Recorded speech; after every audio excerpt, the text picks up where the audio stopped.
श्री पिंपळादेवी शैक्षणिक सामाजिक व सांस्कृतिक ट्रस्ट मोहाडी उपनगर धुळेचा वार्षिक पारितोषिक समारंभ सन 2024-25 कार्यक्रम संपन्न। हजारो बक्षिस विद्यार्थ्यांना वाटप।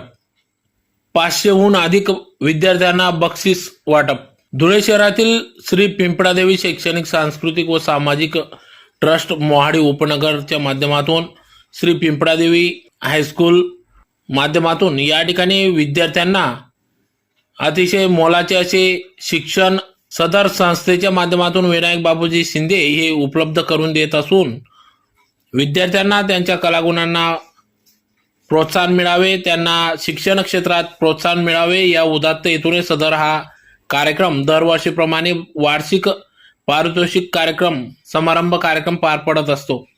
त्यातलाच एक भाग म्हणून आज दिनांक 28 जानेवारी 2025 रोजी सकाळी 10 वाजता शाळेच्या प्रांगणात सदर वार्षिक पारितोषिक समारंभ सन 2024-25 कार्यक्रम पार पडला। यावेळेस प्रमुख पाहुणे म्हणून संस्थेचे संस्थापक अध्यक्ष विनायक बापूजी शिंदे, चैतन्य हॉस्पिटलचे मंदारजी म्हसकर, विरोटो इंडस्ट्रीज अहमदाबाद गुजरातचे भूषणजी बाविस्कर, शिक्षण अधिकारी माध्यमिक जिल्हा परिषद धुळेचे मनीष पवार, प्राचार्य तथा मुख्याध्यापक आर.व्ही. पाटील सर, उपमुख्याध्यापक के.आर. सावंत आदी सर्वच मान्यवर पदाधिकाऱ्यांच्या उपस्थितीत सदर हा वार्षिक पारितोषिक समारंभ पार पडला। यावेळेस कार्यक्रमाच्या सुरुवातीला झांज पथक, लेझिम पथक या ठिकाणी मान्यवरांच्या स्वागतासाठी सादर करण्यात आले। तदनंतर या ठिकाणी या कार्यक्रमाचे सूत्रसंचालन उपमुख्याध्यापक के.आर. सावंत सर यांनी केले। तर कार्यक्रमाच्या सुरुवातीला दीप प्रज्वलन करून कार्यक्रमाची सुरुवात करण्यात आली। तदनंतर सरस्वती माता सावित्रीबाई फुले यांच्या प्रतिमा पूजन करण्यात आले। तदनंतर मान्यवरांचा सत्कार सोहळा पार पडला।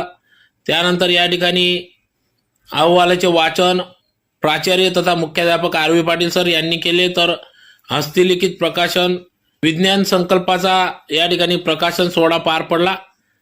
तदनंतर सर्व मान्यवर पदाधिकाऱ्यांच्या उपस्थितीत पारितोषिक वितरण कार्यक्रम पार पडला।